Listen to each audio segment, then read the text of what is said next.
मेहनत गर्दै गएर चाहिँ स्ट्रगल गर्दै गएर विभिन्न प्रकारको ताना गाली दुख कष्टहरू सहदै चाहिँ अगाडि बढेका हुन्। यो कुरा चाहिँ मेन हामीले महसुस गर्नुपर्ने हुन्छ, अनि मात्रै हाम्रो चाहिँ मोटिभेसन भित्रबाट आउँछ साथीहरू। धेरै धेरै स्वागत छ साथीहरू आजको टेकको कुराको एपिसोडमा।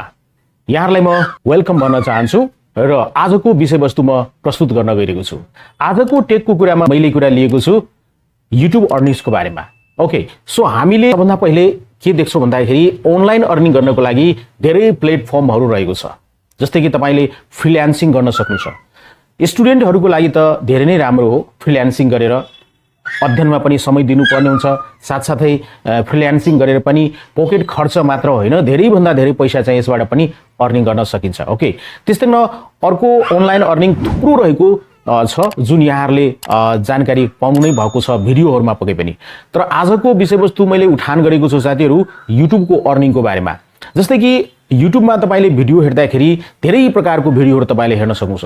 युट्युबका क्रिएटरहरूले धेरै ठुला ठुला घर बनाए, लाखौं करोडौं कमाए पैसा, गाडी किने, बंगला किने, विभिन्न प्रकारको कुराहरूको बारेमा तपाईले युट्युबमा भिडियो हेर्न सक्नुहुन्छ।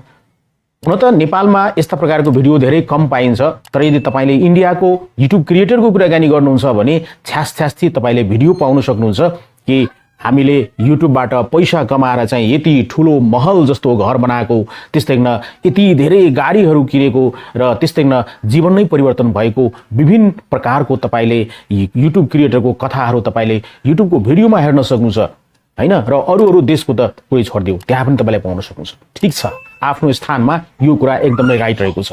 युट्युबमा चाहिँ अर्निङ देख्नुहुन्छ, ल ठीक छ, यसले यति पैसा कमायो, यसले यति चाहिँ कुराहरू जम्मा गरे युट्युबको अर्निङबाट, तपाईले त्यति कुरा हेरेर मात्र मोटिभेट हुनुहुन्छ।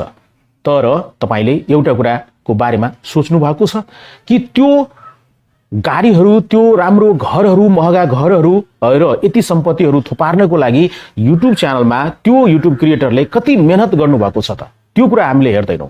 त्यसकारणले गर्दाखेरि हामीलाई सफलता पाउनमा अप्ठ्यारो परिरहेको हुन्छ।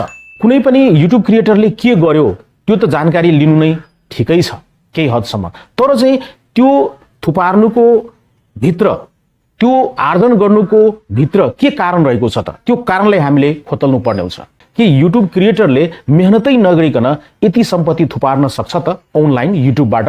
पक्कै पनि होइन। त्यसको लागि हामीले स्ट्रगल गर्नुपर्ने हुन्छ।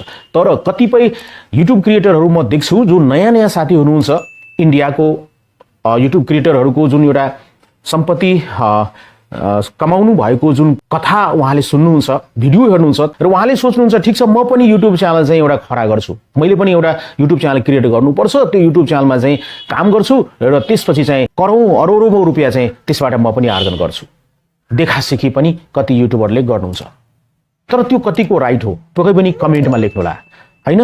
त्यसकारणले गर्दाखेरि कुनै पनि युट्युबरको हामीले सफलताको कुरा हेर्छौँ भने, एचिभमेन्टका कुरा हेर्छौँ भने त्यसभित्रका कुराहरू हामीले खोतल्नु पर्ने हुन्छ कि त्यो क्रिएटरले गएको दिनहरूमा कतिको मेहनत गर्नुभएको थियो, कतिको स्ट्रगल गर्नुभएको थियो, कतिको दुःख गर्नुभएको थियो हैन।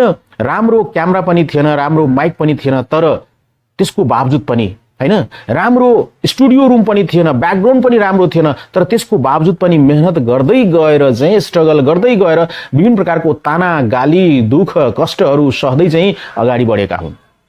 यो कुरा चाहिँ मेन हामीले महसुस गर्नुपर्ने हुन्छ, अनि मात्रै हाम्रो चाहिँ मोटिभेसन भित्रबाट आउँछ साथीहरू। ओके, सो कुनै पनि युट्युब क्रिएटरको एचिभमेन्टको कुरा गर्नुभन्दा पहिला चाहिँ हामीले उहाँको स्ट्रगलको बारेमा चाहिँ जान्ने प्रयास गर्नुपर्छ, अनि त्यो रियल मोटिभेसन तपाईले प्राप्त गर्न सक्नुहुन्छ। र त्यो बाटो अपनाउनुहुन्छ भने तपाईले पनि आफ्नो जीवनमा त्यति मात्र होइन, ती युट्युबर क्रिएटर्सहरू भन्दा पनि तपाईले धेरै भन्दा धेरै आर्जन गर्न सक्नुहुन्छ हैन, एचिभमेन्ट पाउन सक्नुहुन्छ।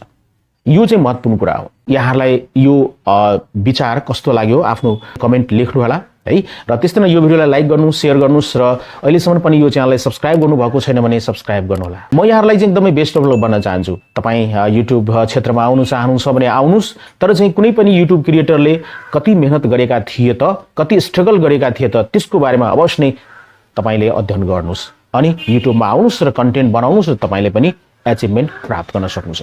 यहाँहरूको समय एकदमै शुभ होस् भन्दै आजको यो भिडियोबाट म बिदा लिन चाहन्छु। Take care, good by, Jay Nepal.